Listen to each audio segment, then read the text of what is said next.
on my page. You can just share. He's already, he has already shared it. So the stream is up now. You can go to my Regina Sunshine page and share the stream. Uh, Either that, or if you don't have Facebook, that's YouTube. the YouTube stream on the Regina Sunshine Show is live as well. I'm still trying to catch up with this technology, y'all. So, welcome to Regina Sunshine Show, everybody. Thank y'all for being here. We're going to have a great show. Royce already told y'all to cut your phones off, so I don't have to tell you that. Right. I've got my phone, yes. So we're good to stream? You started streaming and recording? I started recording early. Okay. The streaming too. It's raining pretty heavy out there. Gabriel, if you take my car, aren't the diapers and stuff in your car? Ma'am? I said, if you take my car, aren't the diapers and stuff in your car? I'm gonna be right back here. Okay. Oh, yeah, you can. Oh, I thought you were no area. No, I Oh, can't be straight out. nothing. Yep, can hear great sound, everything. Everybody can pretty much hear everybody back here too. Perfect. Everybody's. Yeah. Are we ready? It's 7 o'clock. We're getting ready to start. In 5, 4, 3, 2, and 1. Hello, everyone. It's your girl, Regina Sunshine, coming to you from what may be rainy outside, but sunny inside here with the Regina Sunshine Show here on the Regina Sunshine Global Network, where our motto is, let your light shine and light the world. This is, again, the home of Regina Sunshine Global Network. We are launching some amazing projects here. You need to continue to follow us. We've got some new shows coming up. And some things in the works that we haven't even mentioned yet. But I want to tell you guys about tonight's show. Tonight's show is pretty special to me. It is, I won't say all, most of the women that have been a part of the Lessons from My Grandmother's Lap book with me are in studio with me. And we're going to talk about the book. We're going to talk about our grandmothers. We're going to talk about a number of things as we go through the show today. And I'm so excited to have in studio right now Miss Angelina Hunt. Isna Tiante is here, Clarissa Partlow, and Miss Melissa McMillan is in studio as well. So before we go any further, we've got to mention our sponsors. Well, I think we just had another author to scoot in the room.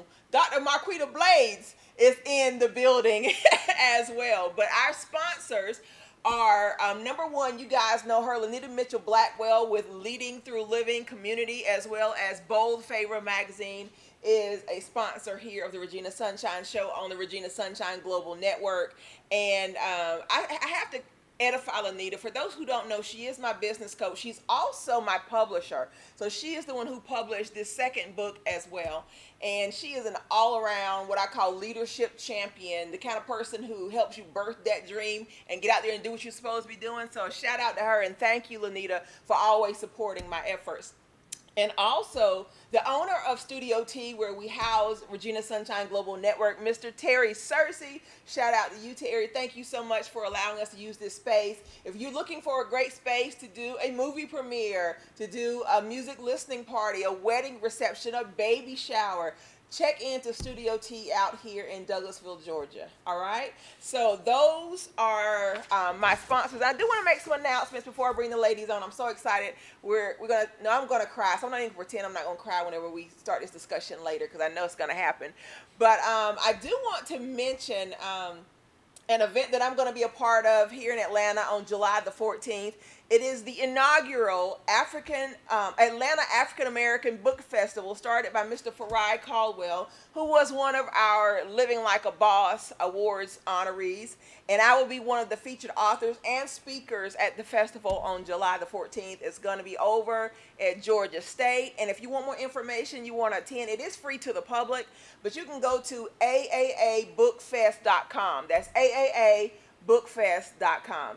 And then number 2, you know, this is a pretty big one for me. It's my second big event of the year. It is Regina Sunshine Curvy and Confident Empowerment Week. 5 days of events, all about celebrating the best of who we are as women. We start off with a spoken word event on November the 13th, and then we follow each night with a different event. The second night is a comedy show. The third night is live music. The fourth night is a VIP reception, and it will be the release of the follow-up book to this, which won't be about grandmothers. It's going to be about sisters. And the name of that book is A Sister Like You, a tribute to our blood, adopted, and chosen sister. So we're going to release that book on that Friday night of the Regina Sunshine Curvy and Confident Empowerment Week. And then, of course, that Saturday, we will have our award and fashion show along with the 4th annual Awesome Girl Awards. So if you know a young girl aged 5 to 17 that is excelling in whatever her area of gifting is, go ahead and send me an email at reginasunshine.robinson@gmail.com, and let's get her nominated so she can be on our Awesome Girls stage. I think that's it. So from November the 13th through November the 17th, we will be again celebrating all of who we are as women, the best of who we are as women, and our curves as a part of the Regina Sunshine Curvy and Confident Empowerment Week. Okay? And you can find all that information at reginasunshine.com. I think I've said enough, Royce. If you guys don't know, Royce is here. He is our behind-the-scenes producer all around, amazing. Well, it's a husband and wife thing going on here with Frozen Moments Media. And so I'm always excited to have Royce and Devette here in studio with us, aiding me and making my dreams come true. And they have an announcement coming soon about some things they're going to be doing as a part of Regina Sunshine Global Network. All right, I think that's it. So I'm going to take a quick break, but before I do, I always go to the first break of the show talking about something that I'm thankful for. And today I wrote down that I'm thankful for new relationships and divine appointments. Because in the last 2 to 3 weeks, when I say all types of people have come out of the woodworks wanting to work with me or start partnerships with me, I've had to turn down some pretty great offers because they don't line up with my brand. People who, if I said their names, they are world renowned, but what they were asking me to partner with would put me in a position where I could possibly, as my producer Roy said, tank my brand. And I can't afford to do that for anybody's name or anybody's fame. And so I had to say no. But all that tells me is there's more to come. More people are coming. There are better offers that are coming. They're going to line up with what God has for me and my purpose. And I'm willing to be patient and to wait on God. So I'm thankful for the new relationships and those divine appointments that are coming. All right? So we're going to take a quick break. When I come back, we're going to bring all the ladies that are here on set together. And we're going to talk about lessons from my grandmother's life. We'll be right back here on the Regina Sunshine Show on the Regina Sunshine Global Network. Awesome. You ready? Somebody can sit with me? Somebody sit beside me? Sit next to you. Yes. And then somebody just check, somebody check Gabriel's camera shot, make sure everybody's in. You want all the way or you want the As much as I can hide. Girl, you are not hiding all that shine. Oh, this feels so good. Oh, thank you. Thank you for having Are we all in? Devette, are we all in, Gabes? Do I need to turn or angle myself? Y'all stay there. Everyone's perfect now. Okay. Everyone's perfect. Just like this. My phone.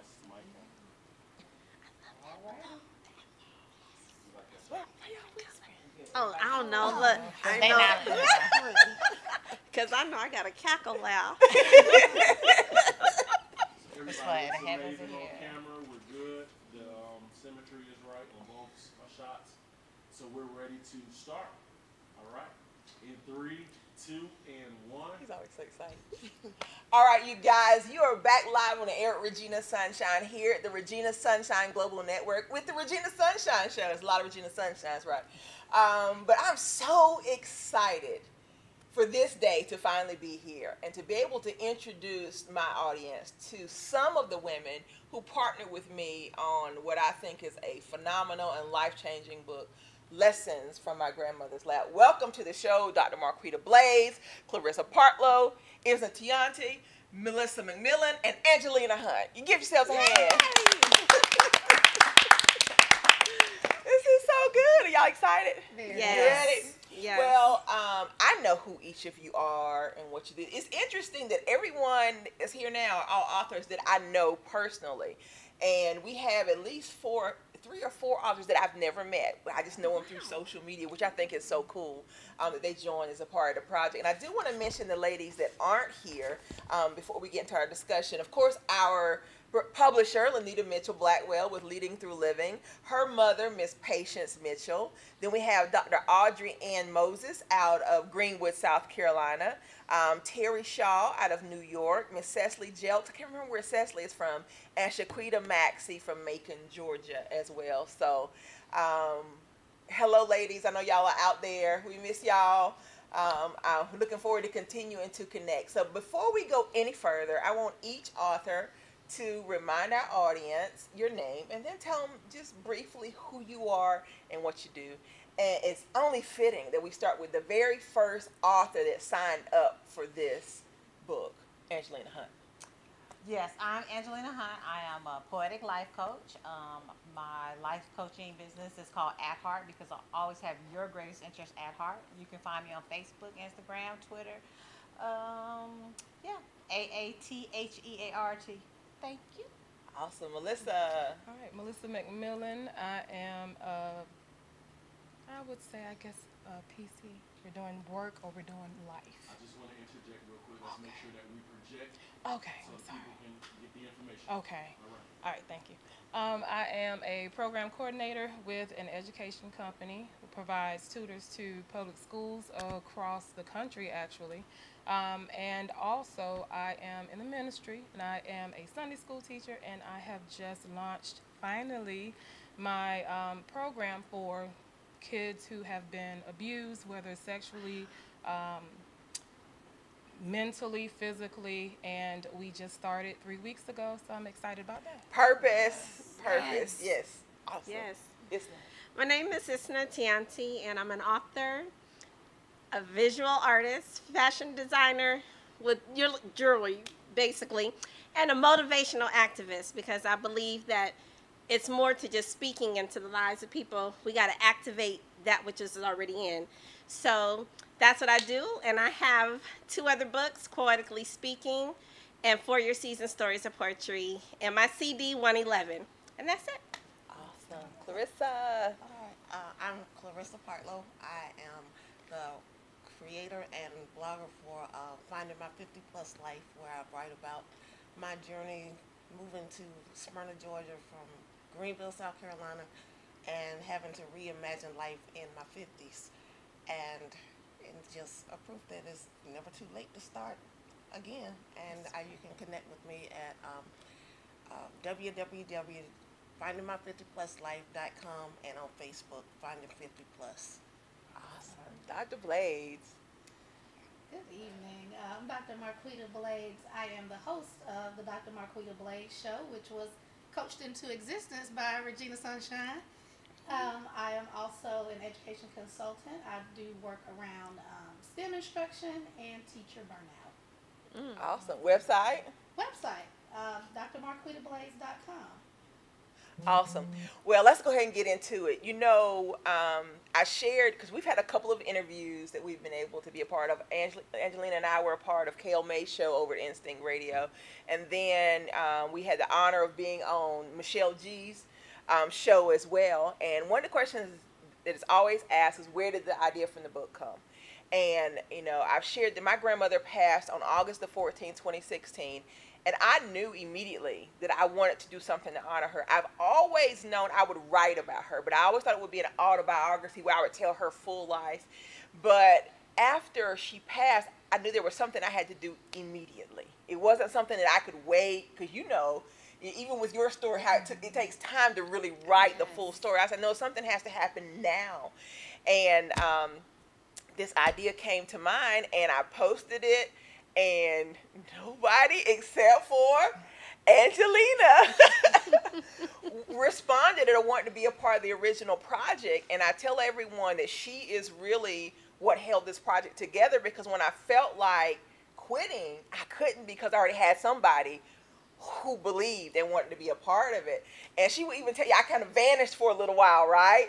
What Yeah, and I had to kind of regroup and figure out how to repackage it. After talking to Lanita, we did it again, and that time it was like this. Everybody was jumping on board immediately. So for me, again, I say that this connection has been special because if not for Angelina, we might not be here. Honestly, I might have just said whatever. I'll just wait and do the full biography later. So that was why I started the project. So I'm going to start with you, Angelina. Why did you decide you wanted to be a part of this project? Because it touched my heart. When you said something, that lightning bolt hit. It hit my heart. It hit my mind. And I said I wanted to honor my grandmother. And there was so many stories in my head, but the one that impacted my life and keeps impacting my life is being practical and having patience. And the washing dishes story is universal. We all got to do it.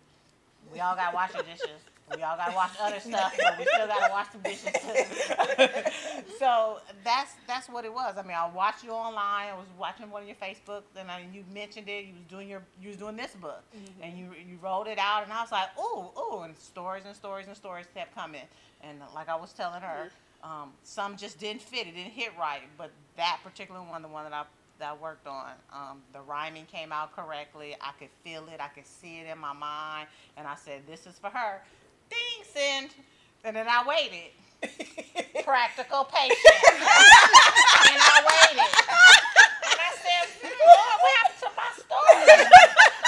So, that's why I was the first one. He knew the lesson that needed to be sent out and how patient I needed to be for it to come out. And you were patient because it was, almost a full year before we came back. Oh, yes. And because I just didn't know what to do with it. But every time I thought about scrapping, I was like, I can't because Angelina has already committed. And so, when you have someone who is already committed to be with you, to stand with you, you can't walk away from that. Yes. And so I'm thankful. There was too much love energy up in there. And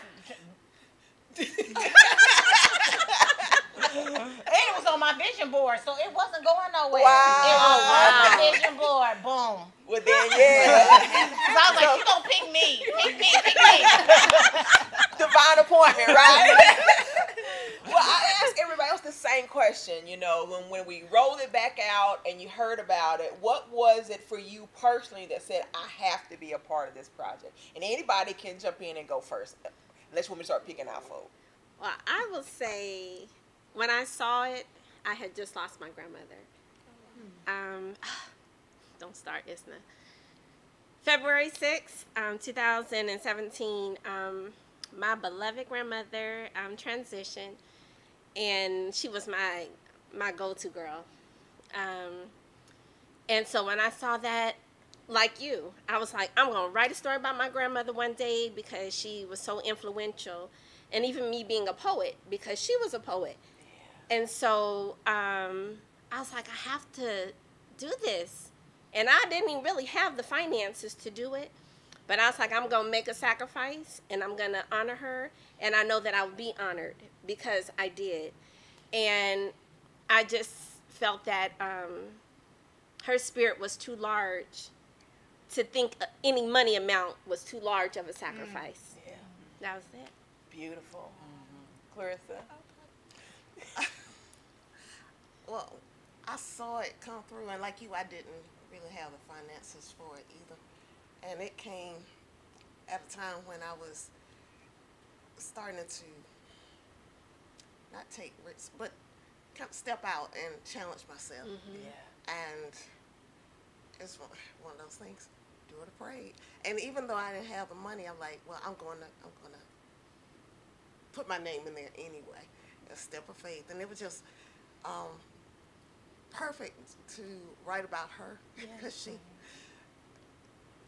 was something else. I kept thinking, I was like, she be like, don't be writing about me. Nobody don't need to know about me. You don't even need to be involved in that. So, but I thought it would be a good thing just to, like you say, honor her and as well for me to do something that I never had done before. Awesome. Breakthrough. Yes. Breakthrough. Yes. I love that. Dr. Blades? There is not a day that goes by that I don't say something that my grandmother used to say. And she passed away quite a while ago in 2011. And I didn't realize just how much of her sits inside of me until after she was gone. And she would just start coming out of my mouth. And I wasn't even thinking about, the phrases that she used to use and the funny things that she used to do. But I realized that it was happening over and over again. So when you made the post, immediately when I saw it, there was no question that this was something that I was supposed to be doing. And I was just so thankful that you put it out there and you just allowed the opportunity, because I think, I just kind of had been sitting on these lessons, and some of the lessons that I wanted to write about, I didn't. And then after I submitted my chapter, I remember other lessons that I could have written about, and I'm like, well, dang, I could have put that in the book. But at any rate, it just gave me an opportunity to reflect on the influence that my grandmother had. And so I want to thank you. Yes. Yes. We thank you. Well, I have to say this. We hadn't officially made the announcement. We've talked to you guys about it, but we are going to transition this book into a stage play. And we are so excited. And I have to say, Dr. Blades, that Lanita was reading your story. When she called me, she said, girl, she said, Dr. Blades' grandma was something else. She said, Yes, she was. this would be great on stage. Wow. And so that was how the idea came. Like I said, we haven't mentioned it publicly, but we've been talking, we behind the scenes. And I'm just excited about bringing these stories to life. I think it'll be an emotional process. Oh, yes. To do that, but I'm excited. So yeah, your story was one who triggered my the idea for the stage my play. grandma really was something else. There is no other way to describe her. Yeah, because I think, did you say unlicensed bail bondsman? She could get you out of jail now. But this Better girl, show up for that court date.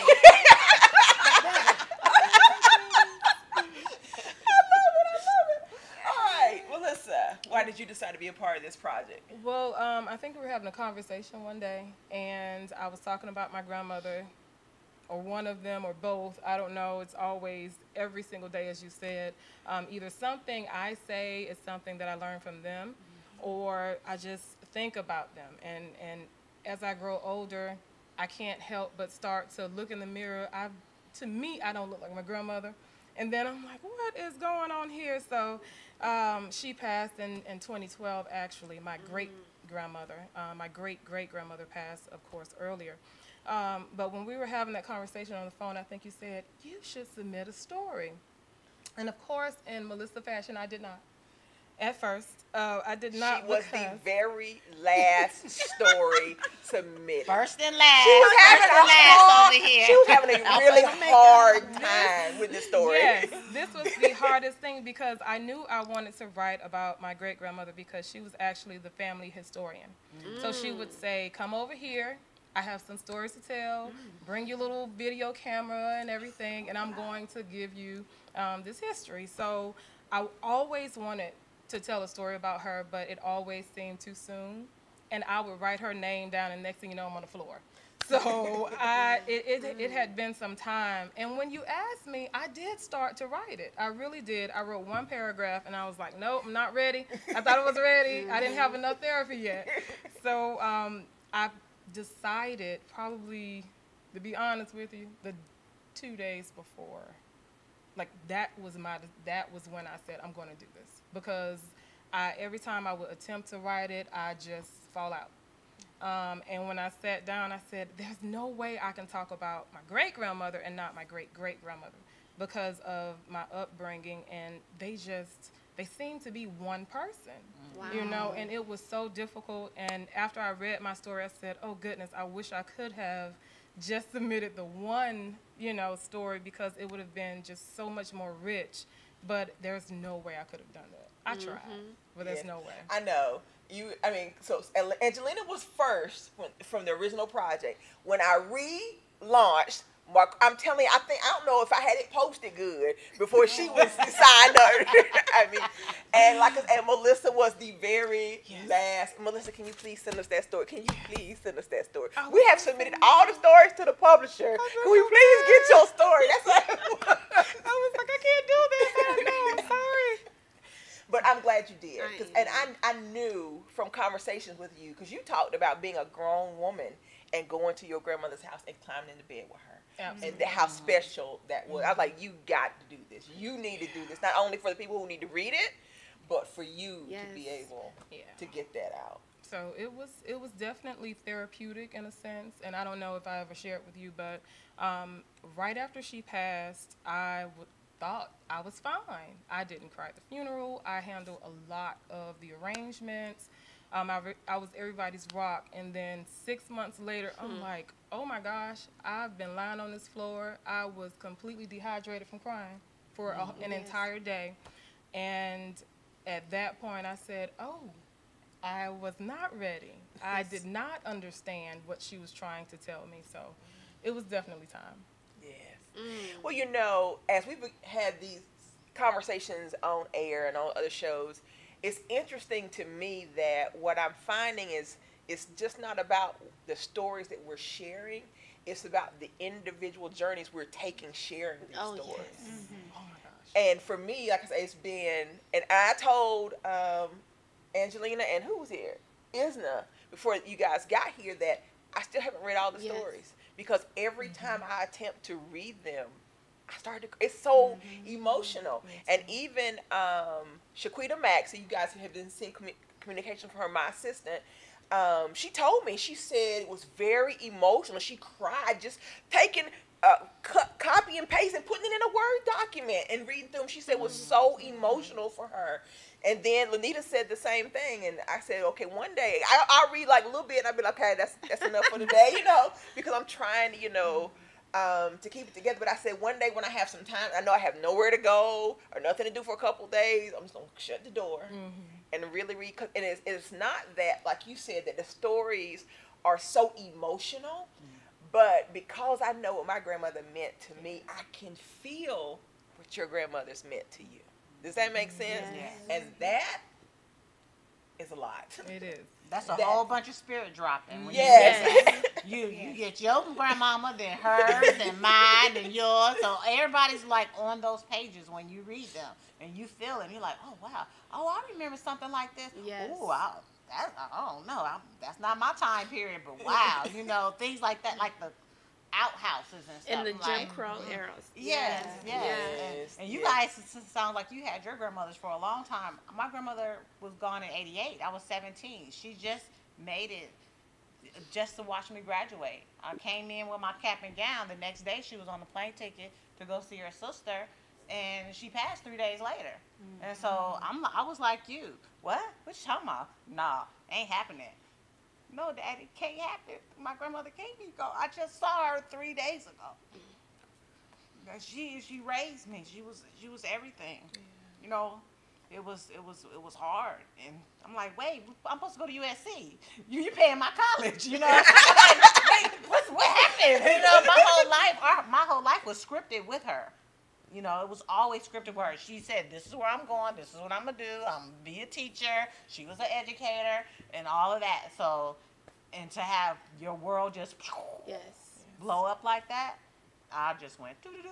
Baby, this, that, bad relationships, but I always remember still the little lessons of her saying, you know, I'm worthy, I'm doing this, and I need to do that, and moving forward, those lessons, and I just think where I could be, or where I could have been growing with her even more so if she still was around, but all those lessons are still in there. They're just, and they bubble up at the weirdest times. Driving. Oh, yes. Yes. Yes, ma'am. You know, swerving, want to cut somebody. You know, even to this day, I used to love to whistle when I was a little girl, and she used to say, "A whistling girl and a crowing hen never comes to no good end." So, I've never heard that one. So I was like, every time I hear somebody whistle, I be like, that click. No.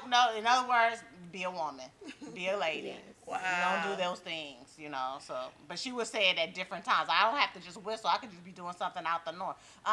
A whistling girl and a crowing hen never comes to no good That's end. gonna be stuck in my head. Wow. Well, you know, that wasn't even my next question, but I guess each of us probably have sayings or phrases or something that your grandmother said over and over again that now you find yourself saying to your children or whatever. And I'll start. And I said this, I think, on Michelle G's show. My grandmama would never eat at a potluck. You need to go somewhere because I don't know who fixed it. I don't know who fixed that. So even at the church, you know, she would tell my mama, "Get me some of Sister So and So this or that, and I'm going to the car. That's it."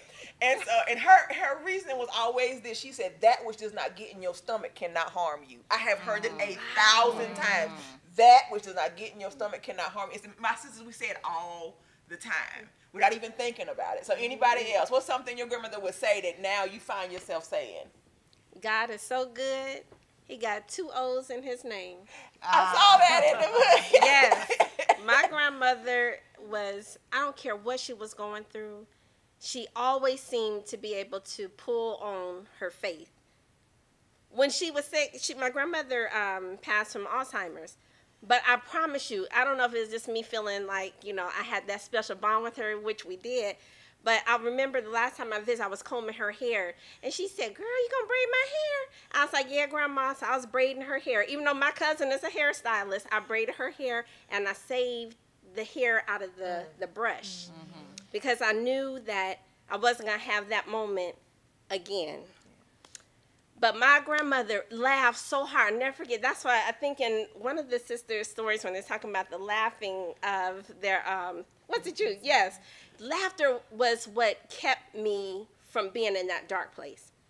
Because they had to put a weight on the back of my grandmother's rocking chair because she would laugh and fall back to the point where we had to weigh her down. And we cracked up about that on Father's Day when I told my dad that. I was like, man, I said, when I saw that weight on the back of her chair, I fell out because she just gets so tickled where she's like, "Woo!" and then just pull the whole chair back. So I think about how good God is, even in the midst of our trials, our traumas, our pain. I always will remember the laughter, and that was what will get me through. Awesome. I love God that. is so good. He got 2 O's. I like that. He got 2 O's. Well, for my great-grandmother, it's look past their faults and you see their need. She was, again, number 1, the family historian. Number 2, she was the person who brought all sides of the family together. Our family dynamic is so, I guess, dynamic, if you will, because she had cousins to marry into her husband's family. So I have like a whole branch over here that one is my aunt and the other is my cousin, and you know, because they're from different sides of the family. But she was the one to bring everyone together, and she was always just the center of everything. And for some reason, because she was so mild-mannered and soft-spoken, folks would just jump fly with her when they really should not have. And we'd be like, "Grandma, you need to, you know, you got that machete on the side of that chest." You know, because that was her mom. My great-great-grandmother played not one game with her little 4'11" self. But that was not her. And she would tell us, you know, you look past their faults and you see their need. This is not personal. You know, this is not directed at me. It's directed at the light that's in me. And the darkness that's in them, my light has to go there.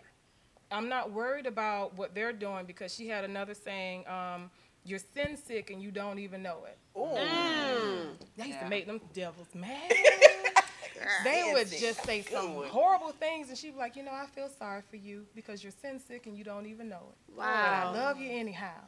And it would make me so upset because she would do all of these things. I mean, there's never a time where I walked in our house and I ain't walk over a relative that I hadn't seen in 6 months. I'm like, God, now they stay here, Jesus. She was just taking in everybody. Yes. My great-great-grandmother, she was a Spitfire, but everyone loved her. Funny, she would literally step on your toe and put her finger on your nose and tell you about yourself, and you would feel bad that you made that old lady do that to you, because you know she loved you deeply. So her saying, she had a lot, but the one that stuck with me was, you're already ugly. Now, I know that sounds, but she would never talk about looks. You should have But saw she her done face. on She the was like, inside. Somebody inside. Uh-huh. she's talking about because you're doing something that you know you're not supposed to do, and you continue to do this thing. So now you have taken on that. So now you're ugly, and then now you're out here doing something else. You already have this that you're dealing with, and now you're picking up all this other foolishness. So I'm gonna tell you, you're ugly. And Wow. yeah, folks got themselves together real quick. Yeah, Gregory grandma had not one game for You're anybody. already ugly, and you're sin sick. Now Exactly. No filter. You're sin sick, Yes. and you don't even know it. Don't and even don't know even it. know it. I'm gonna I remember love that. that one. Dr. Blaze. There are so many, but the one I put in the book is even a fool can tell you something. Yes. Meaning, listen to everybody. Everybody has something valuable to say, you know, no matter where it's coming from or no matter what you think of that person. And that sticks out to me a lot now because as I delve into entrepreneurship and I'm doing a lot of trainings and coachings and just realizing that there's something to be learned from everybody I encounter. And when my grandmother was saying it back then, I am pretty sure it wasn't for a lifelong lesson. It was just to kind of get us together in the moment. Yes. But as you all have said, just to kind of echo, you think back on these things and they come up at the oddest of times. You know, they just kind of pop in your head. And so that's the one that stands out a lot. And most of them, though, I just wouldn't even feel comfortable saying on camera, to be honest. Really? You just kind of have to, yeah, she was that kind of grandma. And I thought all grandmamas were like mine until I started going to other kids' homes. And I was like, oh, other grandmas don't really cuss that much. Their own Whoop you language. for everything, you know. You don't get a whooping for everything. And yeah, so I realized that my grandma was the anomaly. Wow. I love it. I love it. So, the book. So, when you guys got your copies, I guess, I know some of you have even shared pictures of different family members you shared them with. What has been the response from your families about this? I know, you know, we hope it's all positive, but I'm sure somebody's probably like, why are you writing about grandma? I mean, let's be real. What was the response from your families? They say no response is the biggest response. No response. No response. I have given it to my dad. I blessed my niece with one who just had a baby. I saw that picture. Yes. In the hospital with the book. And kept one for myself. And then I blessed my auntie with one, which is en route. But I haven't heard anyone yet. But I really am not really expecting right away. Maybe after this interview, they might say, girl, yeah, I'm going to read that book. But yes, I'm anticipating, not expecting, but I'm going to appreciate when I do hear some feedback because she was a phenomenal woman. So I'm hoping we'll hear something. That's good. And even responses from family members about you writing, you know, when they heard you were going to do this, you know. For me, my family always anticipated for me to write books. I don't know why. I never told anyone I wanted to be an author, so it was funny. But it was almost like, okay, that's like you getting another job or something. Okay, that's great. So when is like the whole book coming out? So wait a minute. I almost died with this little story here. Like, I don't think I'm ready for that one, but yes, it was odd. But my mom is very excited. My husband was so very, very excited and happy for me. He was. We were on the phone one day, and he was in the background just, all right, we're going to do some press, you know, take some pictures. And yeah, he was really excited. So he was, because he knew because he kept saying, just tell her you're not going to do it. You're not going to do it. Just tell her you're not going to do it. Because I don't know how long you can hold up. And you know, you don't really have time to go to that therapist again. So just so he was really proud that I finally got it off to you. That's awesome. That's awesome. Anybody else? I actually haven't shared it with my family yet. And I don't really know why. I feel like my perspective of my grandmother is so different from everyone else's, and I just don't know what the response is going to be, so I didn't share it yet. That's interesting. Yeah, because even for me, I was wondering, because I know whenever my sister read it, I don't know if my sister or somebody in my family read it, I think the question was, why did I tell it from my perspective? They expected it was going to be a general story about her life, and I said, because it's my story. Exactly. It's my memory. Can I intervene on that? Because, and that was one of the fears when you said you haven't really shared it. My grandmother has so many grandchildren, have so many cousins.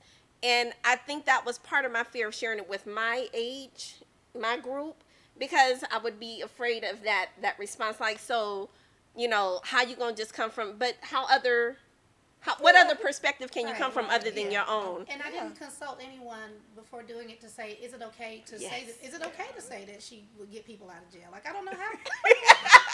I don't know how people are going to feel. But if you know her, and the people who know her, they know exactly how she was. And at her funeral, people stood up and talked about how much of a fireball she was. And how you just didn't want to be caught in the back alley having done anything to one of her brothers and sisters. Funny. But to put that in print so that it lives forever, I didn't ask anyone because I didn't want anybody to say they weren't okay with it. Exactly. And now that it's out, I don't want to hear anybody saying they're not okay with it because, like you said, it is my story. That's right. It's my healing, my memory, my whatever. Yes. But at some point, I will definitely share.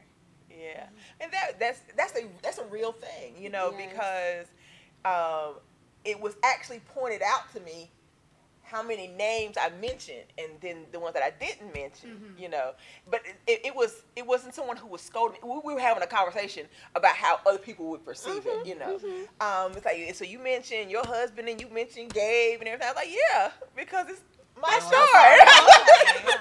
It's my people. And but there was one lady that I mentioned, and I want to give a shout out to her family, Miss Lucille Thomas, who I was really hoping one of her grandchildren would write about her. And I'm thinking, I know when we do round 2 of this book, one of them will. But she's the cake lady. Y'all got a cake lady in your neighborhood. Miss Lucille makes the best lemon pound cake in the world. And so I mentioned her in the book, and how my grandmother would always get a lemon pound cake from her for my husband John, because that was John's favorite. And so one of her daughters found out, she bought a couple books. She was so excited just that her name was mentioned. It meant a lot to her that her mother's name was mentioned. So shout out to the Thomas family. And I really hope that one of them will take that on and write about our cake lady in Tabor City, North Carolina. So anybody else? Any response from your family, Clarissa? I did let them know that I was doing it, and I think I got it okay. And then when it came out, I sent the cover, and I think it's mostly okay. So nothing really. Oh yeah. Nothing spectacular or anything. They're just sitting back, taking it in. Trust me, they're taking it in. They're taking it in. Well, my matriarchal family are all gone. I'm the only one, so I have no one in that realm to share it with. So I shared it with my friends, and even before I submitted, or like right after I submitted it, I shared it with the families that I work with, and at one of my group meetings that we talked about different activities and stuff that we do with our children, how to pass on lessons, and that was one of the things that I've done, and they loved it. And no one's given me any negative response. They love that I'm a poet, so it rhymes. And so they're all like, oh, that is so cute how you rhyme that and rhyme that. I was like, it just comes out that way. I can't help it. It's not like I sat down and was like, dictionary. Exactly. No, it just automatically just flows that way. So, yeah, so no family. That's the only sad thing. It's only me left. My daughter liked it. She helped me edit it. the first go around, I was like, Sky, read this. It's about your great grandmother you never knew about. She's 17 now, and I'm 7, and I was 17 when my mom died. My grandmother died, and she died of cancer. She had a double mastectomy, and so it's just cancer just runs, and we don't never really get up to 60s. So, and I keep telling her, I was like, I'm not going to be here that long. I'm 50, almost like no, girl, you better stop it. Well, I'm okay with going. It's all right. That's all right. Well, you got work to do. There are kids maybe that need you, because you out here making a difference with our young people every day. That's true. My little babies love me. That's why I'm all, I had my camp today with my kids. But overall, my son, I don't think he's read it. I'm going to have him read it. Yeah, but he's seen the book. But, yeah. Well, Friends and family. For me, this book is a bridge Yeah. from generation to generation. And I shared on Michelle G's show last week, 2 weeks ago, my grandmother's last remaining sibling passed. And I feel like that gateway closed. Does that make sense? Yes. Yes. It was like, it was when my mom, I actually dreamed she was going to pass the week that she passed. We talked about those prophetic dreams. I dreamed that Tuesday. I woke up and I dreamed my grandmother was in the dream saying, yeah, Lottie may pass. She's the last one. And so when my mother called me later that day, I was waiting for her to tell me. She says, well, yeah, Lottie may's not doing well. They put her in hospice.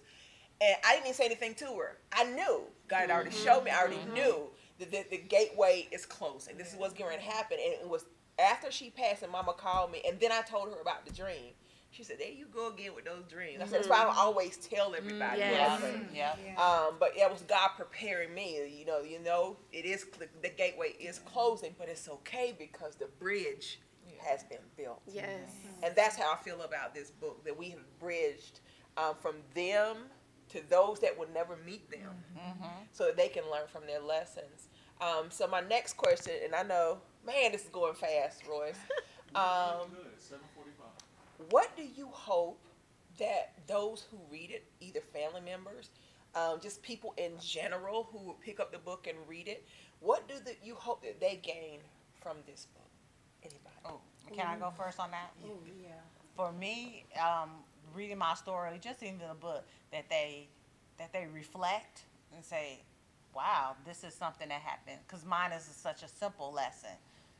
This is something that I was taught too. Maybe a little bit differently, maybe real similar, but also how can I share what I learned with my child? Because there's a disconnect now about sharing lessons the way our grandmother shared our lessons with us. There's a disconnect in teaching you by step process versus having somebody else, or you just saying, get it done and you figure it out, because people's lives get busy and stuff like that. So just to stop, wait, and connect and remember and reflect with your child of all the different lessons that you've learned. And we know that we all want to protect them from our children from everything. We don't want them to go through no pain, no hurt, no nothing. But we can't. It's impossible. So the only thing we can do is really say, this is what happened to me when I went through a similar situation, and this is the lessons I learned. So here's the lessons for you. I love that. Yes. Dr. Blaze? I was gonna say, I hope that it influences a resurgence of the grandmother role, period. Yes. Because as an educator, I don't really see a heavy grandmother influence in the same manner that we are discussing. I see the grandmother role now as being strictly a babysitter, even though, me and all my cousins used to be at my grandmother's house, but it wasn't just a babysitting thing. But it seems like now, just drop the kids off at grandmama, and maybe she interacts with them and maybe she doesn't, but that connection doesn't really seem to be the same thing. So if we could influence the next generation of putting something behind that time you're there, so making them wash the dishes, teaching them, people don't even snap peas in general anymore, but similar things like that. Letting the kids lick the cake bowl. Seven up cake. Give me that little, what you call it, out of the little thing? Yeah, that little mixer thing. That little mixer thing. The tongue gets stuck in it. With our grandmother, y'all had a mixer. See, that was fancy, honey. See, we had a good spoon. a big spoon. I wanted both pieces too. Tongue gets stuck in between the blades. But no, those things, and we didn't think about how much quality time we were spending, and the little things that you can't really recall what you talked about when you were doing it. But that's when these sayings got dropped on you. That's when the lessons got dropped, and I just really don't see that happening nowadays. Yeah, store-bought cakes and instant gratification. It's I don't even know how to cut a tomato. Oh, honey. Well, you peel an orange. Don't have to peel an orange. Oh, yeah. I didn't know until my son Gabriel told me for the first time a couple years ago. He said, these girls don't cook. I said, what you mean these girls don't cook? He said, they don't cook. I said, what do you mean? I said, they got to eat something. He said, they eat out. Or they put something in the microwave. I was like, for real? And that's when I was even reflecting making biscuits with my grandmother. Oh, You know what I'm saying? And every time you sat in the kitchen, you had to have an apron on. So we put our aprons Yes. on. Yes. Did you have your own little pod? Girls, That was yes, your first little pod. yes. I mean, embroidered aprons. Yes. Because back in the day, that's the kind your great aunties and your grandmas had, Yes, and dear. nobody entered the kitchen without an apron. That's exactly Right. right. Yeah. And I remember that. And I actually said something on one of the shows. I said there's not enough grandchildren shelling peas with grandmamas anymore. I remember sitting around. You got the bushel out in the floor. Everybody got a bowl, and you just shelling butter beans or peas or whatever. Cracking and the, nuts. and the thing, Yeah. and the yes. Cracking the nuts greens. and pick the greens. Yep. Yeah. Washing. And really see the dirt come out. in Yeah. the Yes. thing. One of the things I remember, oh my goodness, going out in the woods, getting a Christmas tree. Oh. Oh, I thought you was gonna say a switch. I knew you were going to say that. Hold on. We got, oh my goodness, yeah, we got the switch. My grandma, Just started hold on. making Christmas- My grandma used to plait them. She'd get several of Yes, them, you had to and come she back. would plait them They gotta together. be That's a yes. for real switch. Oh It's my the kind that I she can cannot do do this this. right here and reach out and touch you for Oh, real, you had for to real. hear that wind. Yeah. But you know what? I gotta say this, and this is hilarious. I saw a post that said black people are the only people who can talk about getting beat and laugh. We can talk It's about, a girl, remember ritual. when grandma choked you and you couldn't breathe? And they're like, I mean, cracking up about stuff that normal people be broke down crying about. I'm like, abuse.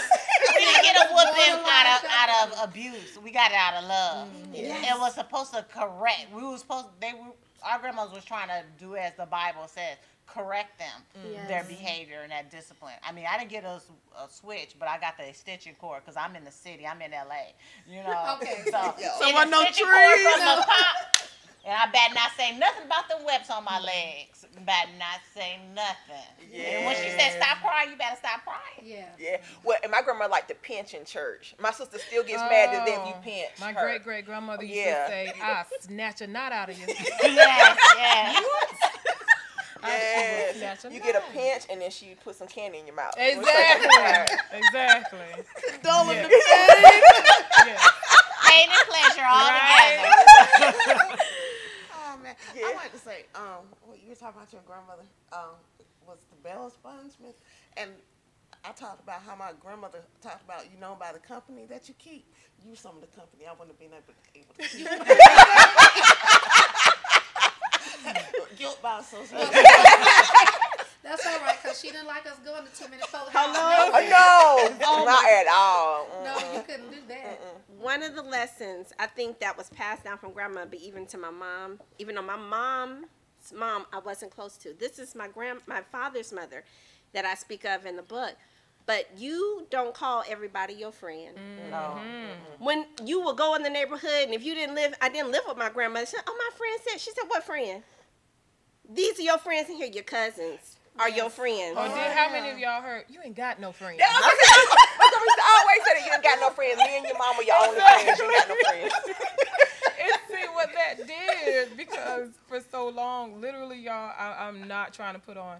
My grandmothers were my best friends. I would rather be with them. And I don't know if you guys know, but I lived in the house with my mom, my great-grandmother, my great-great-grandmother. So with that, every time that red Chevrolet moved, I was right there, and that was before car seats, so you can go to jail. So I was in the middle. It was my great-grandma driving, my great-great-grandmother over here in the passenger seat. And I don't care if you're 45 years old, you're gonna get in that back seat. Because I'm not getting out of this front seat. This is where I belong. So I feel so bad. And just back to that question where you said, like, what do you want people to take away from it? I just feel really bad for this generation. They don't have that love. They don't have that love that covers you from, just all around. It's kind of like a force field. And even though the world outside is just harsh and ugly, inside but my grandma loves me. My grandma prayed. And she's praying for me. So even if I'm not where I need to be spiritually myself, I can feel those prayers. And I That's feel right. confidence in those prayers because I've seen her faith and what it has done for my family. And I shared that meme with you that said your grandmother's prayers are still Yes. covering. Yes. I say that Yes. all the time. And when I read that, I knew it because something was going on in our family, and I was like, well, Grandma already prayed about this shit. You know what I'm saying? And she's still covering us now. And I feel that, and that I'm telling you something, I could, she was on the earth, I could feel her praying for me everywhere I went.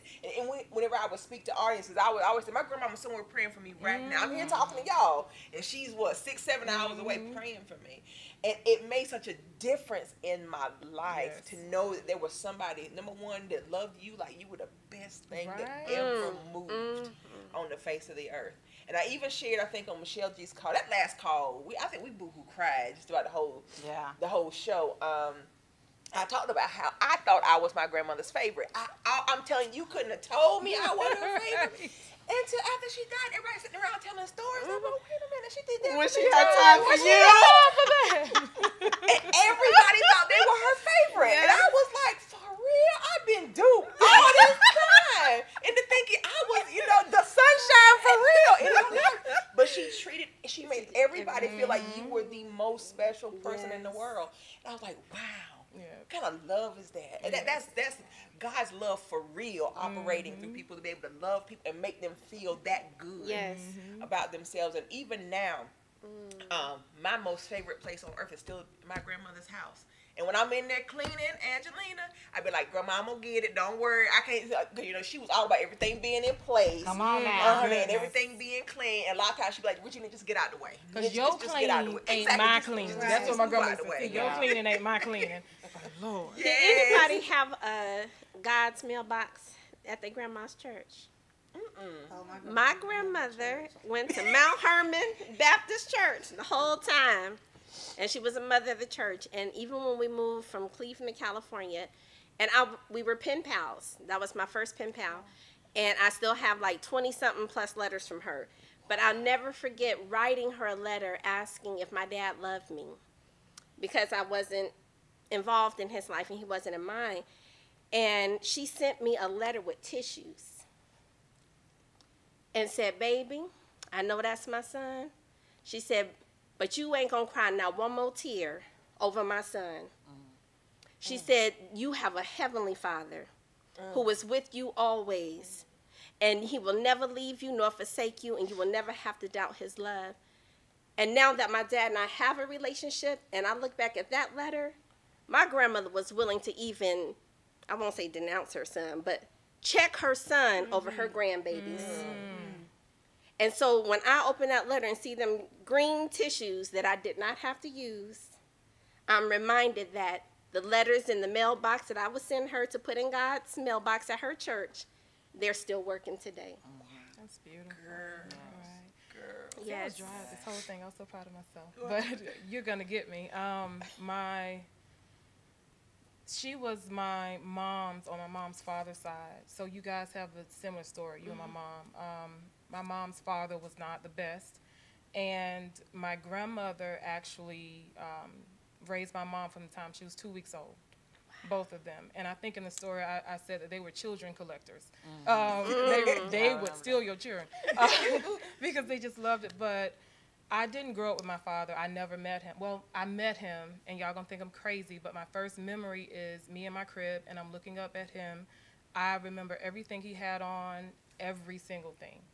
And my grandmother was like, there's no way you can remember that you're only 9 months, the first and the last time you saw him. But I remember him. And I think I was maybe 25, and we had this panel going on, and it was a panel full of young women who didn't have fathers growing up. And everybody, they were crying and things, and they were saying just how hurt they were because of it. And when they got to me, I'm thinking to myself, oh my God, they're gonna think I'm a sociopath. But it's simply because I don't cry over it. I don't feel like I lost out on anything at all, because I would not have had time for him. Because if he and my mother were not together, and if it was a choice, okay, I'm gonna go to my dad's house, or I'm gonna be with my grandmother's, it ain't gonna happen. And I knew that. So I promise you, I never felt as if I missed out on anything, and it probably sounds crazy if you read my story and you see that we face homelessness for maybe twice in my life. But I did not feel bad at that time. I never felt like I was abandoned. I felt like I was overloved. I really do. I just didn't feel like I had room or space for him in my life. That's deep. That is. That is. Wow. I don't even know where to go next. Well, we are planning to do another grandmother's book because there were so many people who reached out to me and they want to tell their stories. So after we do the sisters book, we want to give this one a chance. Yes. To marinate. We're going to do another grandmother's book. Is there a story that you feel like you want to tell? Is there another one you want to tell? If you had the chance to tell a story again? Yeah. I Many. have a few. Yeah, I may even just combine two or three snippets of a story into one long lesson. Not long, but equal lesson of proportion. Like these are because of these three things. This lesson happened. Yes. Yeah, I can see that. Yes. Were you going I to say think something? I'm gonna write the Grandma's Urban Dictionary. Oh, yes! I like that! And what they meant and the type of situation they would be used in. Yeah. I would buy that Yeah. book. I like that, I too. would, yes. Yeah. Well, you know, this wasn't even Let on me my get my mind. plans out, 'cause, I don't want to be an individual author. I've been thinking about it. I was like, no, I think I just like snapping on to other people. I'm snap on you, snap on you, snap on you. You got another one coming, let me know. I want to snap on you. I'm a decent writer. If y'all got a book, let me snap on you. Spread the wealth. I don't gotta have one book, girl. I got 10. Publishing 169 books. Bam. Well, you know, right before the show, you were talking about something your grandmother told you that I had identified with about how you hang your panties on the line. Oh, Please tell them how you supposed to hang your panties. So Anybody else heard it? Go ahead. when my grandma was teaching me how to hang out the clothes and the sheets and stuff, your panties, you don't spread them babies out. They get one clip. Exactly. You hang them down. Everybody can't see your stuff. No. My grandmother said this. Anybody else heard that before? I'm like, Yes. where did that come from? Well, Where did that? Make it She look did like not a allow sheet. me If to you know that put them on the line outside. Right, that's what I'm saying. Like- and if they did, you wouldn't know. Yeah. They look like a dish cloth. Exactly. You wouldn't know. Or she had a little wooden dryer in the house and yes. just hang your underclothes, as she would call you, hang your underclothes my on there. God. So when I see Right. TV and they be having the men's drawers out and all, I be like, that's wrong. That is not. That's TV. Nobody's white boxers in them days was looking like that. No, not at all. Y'all see, I'm the comedian. But it's so real because we Yes, all can yes. relate to that. And I just wonder, where did that start? You wonder, where did that start from? You know what I'm saying? Where did that come from? But I bet somebody asking, what's a clothesline? I'm like, what's a clothesline? Well, you are right. That's true. Yeah. That's true. Well, a clothesline is for those folk who don't have a clothes dryer. You go outside and hang your clothes on the line to the clothes dryer. That's By the sun. Wow. Matter of fact, my grandma said they needed to be outside, get some fresh air. Yes, yes, Yeah. yes. Wow. Well, is there anything on your heart? Anything on your heart that you want to say that you haven't had a chance to say, or just something you would want to say, I guess, about your grandmother in tribute to her? Well, I want to say to my grandmother, you shaped me, you molded me, and the reason you are called grand and not just mother to me is because I saw you and I will always think of you as someone grand.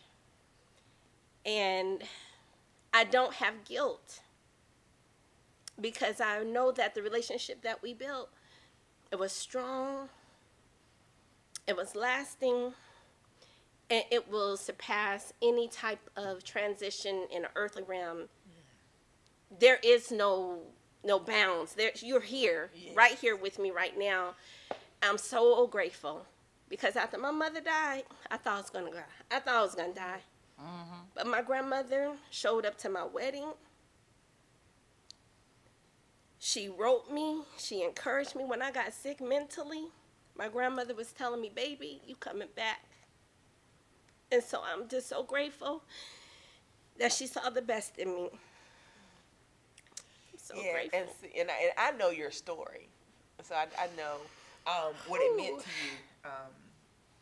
We won't talk about all that today. We ain't gonna make it through the rest of the show if we talk about all that today. But I know what it meant because I know what what happened with your mother and everything. And so to have your grandmother step in Yes. and be that for you, it's powerful.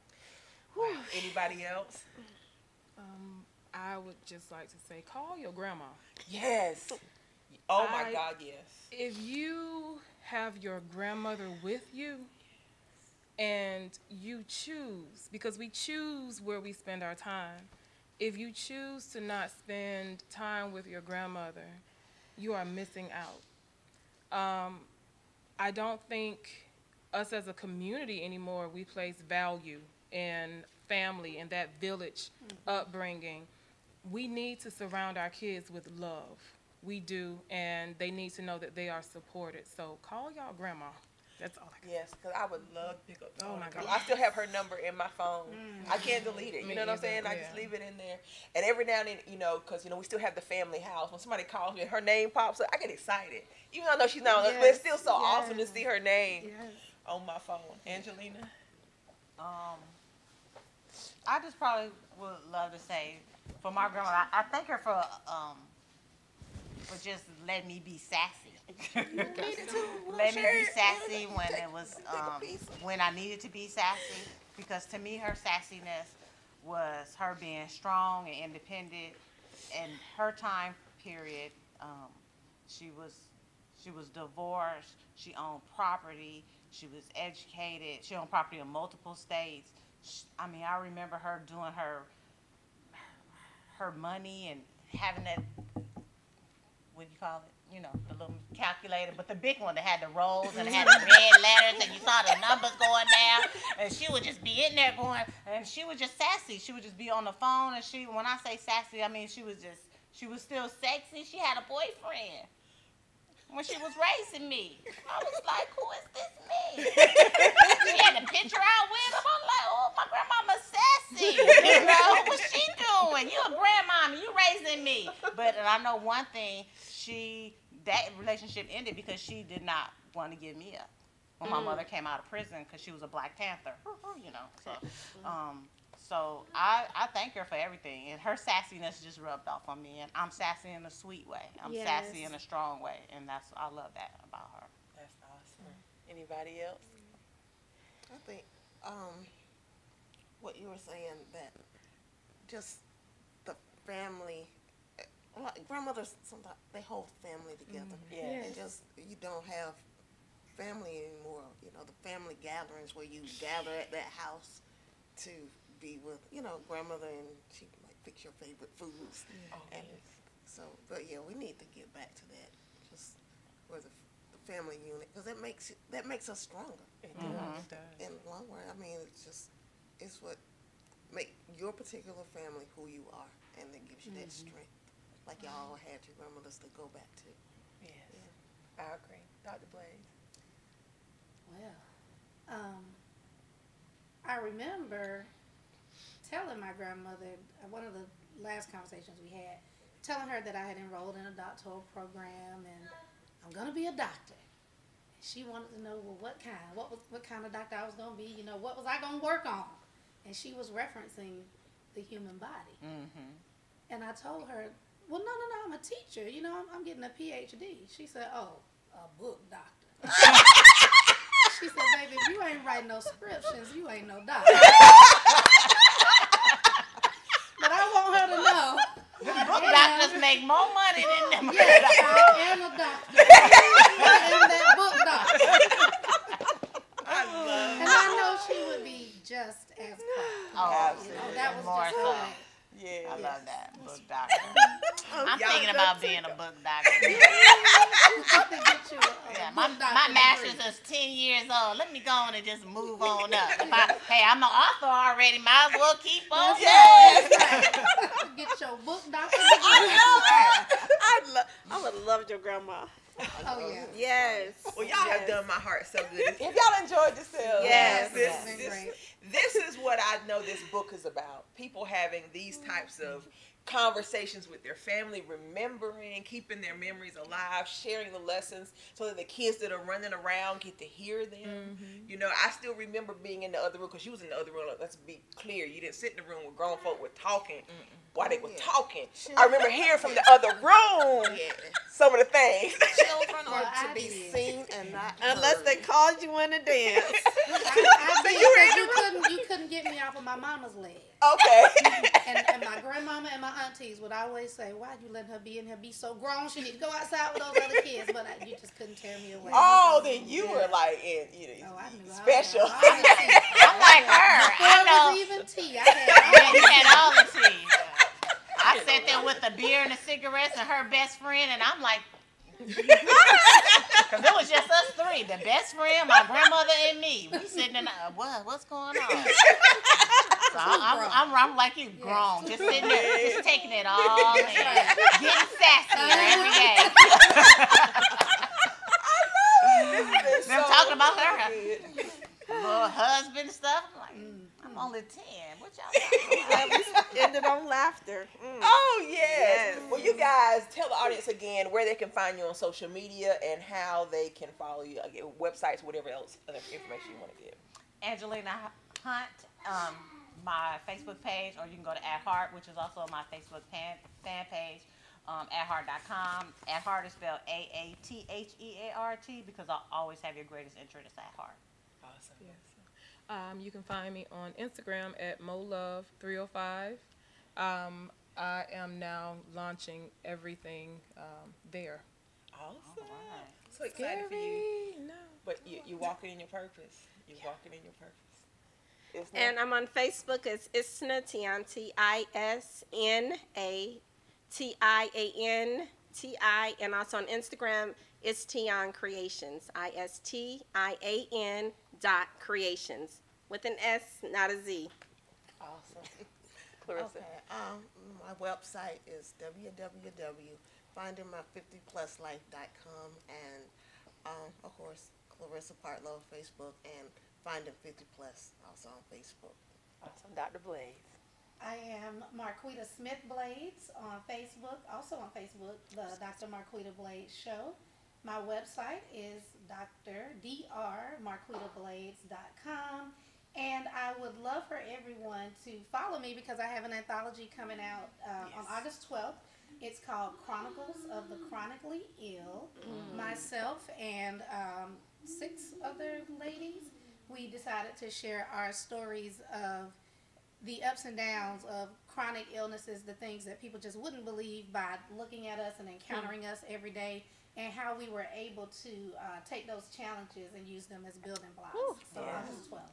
Yes. Well, I want you and all of them to come and tell your Oh, we stories coming. here, We for coming. real. Yes. Mention, you got a pretty big show this coming Sunday. Tell everybody about this show. Okay, so Sunday, July 1st on Go ahead. Sunday, July 1st, y'all go to my page, the Dr. Marquita Blade Show.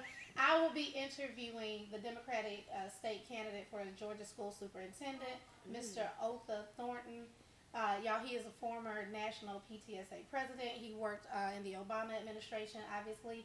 And he will be sitting down with little old me, Quita, Ladybug, as they used to call me, the book doctor, to talk about his platform and his plans for education in Georgia. And this is a conversation that we really cannot afford to miss. So I would love for everyone to tune in and send me your questions too if you have anything you'd like to pose to him. Oh, yeah. Awesome. I'm a parent Awesome. educator. I have a whole bunch of questions. That's what's up. Yes.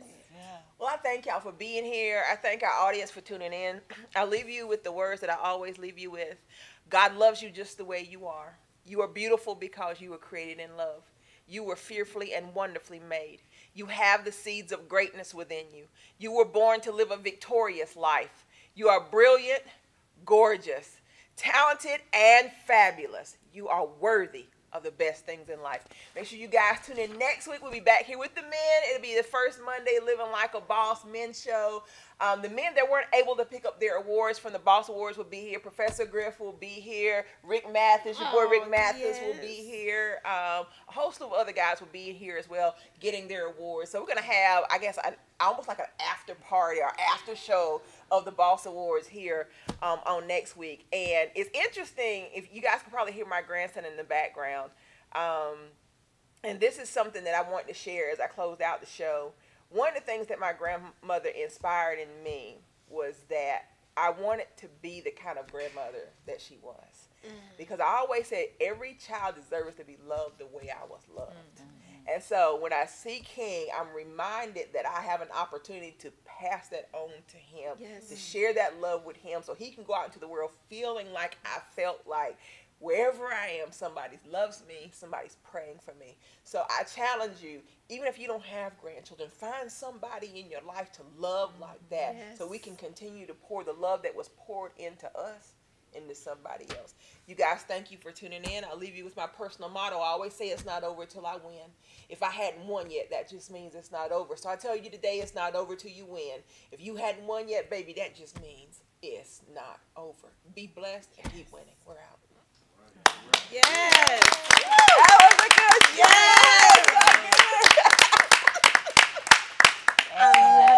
Did y'all have fun? Oh my God. We're going to take some pictures. He's going to take some pictures. Sorry. Regina, you said something so poignant. If you are not a grandmother, which I'm not, but I use my nieces, my nephews to transfer the same love. Yes. Because my nieces and them are so young.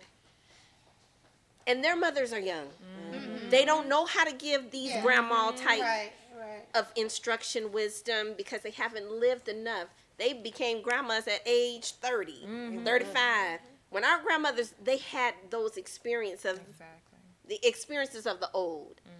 So when I'm looking at, we went through Jim Crow. We just came out of segregation and, the civil rights. They have all those experiences. And now we're so technologically, the generations that are having babies, we got millenniums still, like that's grandmas that haven't really been able to get what our grandmas gave us. So that's so interesting because my husband is a grandfather. My stepson is 32 and I'm only 40, so that just gives you. So the grandkids' mom, she's like 36. She's almost my age. But when I tell you, don't know what she doing with those kids, and I don't have any kids. Yes. But I have a different perspective when it comes to how we deal with the kids and what they should be exposed to, and it's because my grandmama had such a huge hand in raising me. The values are in here. So I didn't have to be a mom first or be any of that to have that wisdom to impart, but I see that she doesn't have that. And my husband and I, we're like very concerned because they also, they live in New York and that's a fast city and everything. So we're just like, where are they going to get the values from? Because and it's on you. Yeah. Yep. She like what? She like, yeah. Big Fish, and so the kids refer to me Grandma Big Fish. I'm not even a mama. Y'all trying to make me Grandma Big. I like that though. My goodness. And his nieces and nephews. And Tell them to call you the book doctor. I like that. My book, the grandma book. Are we ready? If y'all ready? Y'all ready? Sorry. Okay. Because we'll just keep talking. I'm like, show is over, y'all. Look. Okay. Oh, I forgot I put that. One, two, three. Look, our eyes open. I know mine's a slanted. They be like, smile. And I'm like, I am. And if I smile, my cheekbones gonna close my eyes. And 1, 2, 3.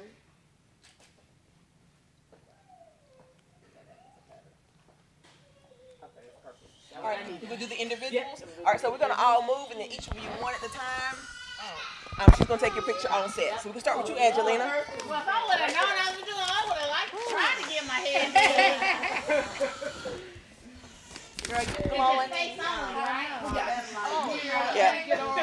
Yeah. 14, I ain't like a 2 like you. You know what I'm saying? Where all my photos is gonna be hot. Yes. Okay, you let me know. I can cut them up. Whatever you want. No muffin top. Okay. Or watermelon top now, or whatever. Okay. Okay. She was telling me that she used to go take her brothers when they were kids. She was like, that's her, and she used to run this boarding home for a while. So it was like all the outcasts. And it was this one time. Oh no. Perfect. Thank you. I didn't see nothing. My stuff was All over those there. You coats just over would see her. All right, who we got next? One more. Yeah. I have one more grandmother. Isn't it? Oh, okay. I'm sorry. One grandmother. Yeah, right there. Oh, okay. Oh, Lord, let me use that. Yeah, I want to use it. Yeah, because I like that. Yeah, just, and then we'll, yeah, once I get that. You have a flash. Is that tablecloth? Typically, Okay, when that it's flash messed goes up in off, the back it, corner there. Yeah, I that was making flash sure. I don't know if you can see it or not.